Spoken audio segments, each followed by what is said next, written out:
Presiden Amerika Serikat Donald Trump mengatakan negaranya telah membatalkan rencana untuk melanjutkan serangan terhadap Iran yang dijadwalkan pada hari Selasa waktu setempat. Menurutnya, serangan dibatalkan atas permintaan dari para pemimpin Saudi Arabia, kemudian dari Qatar dan juga Uni Emirat Arab.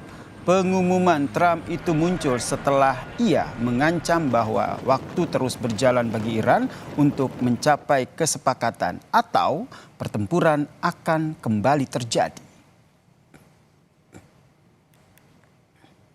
I was asked by Saudi Arabia, Qatar, UAE, and some others if we could put it off for 2 or 3 days, a short period of time, because they think that they are getting very close to making a deal. And if we can do that where there's no nuclear weapon going into the hands of Iran, I think, and if they're satisfied, we will be probably satisfied also.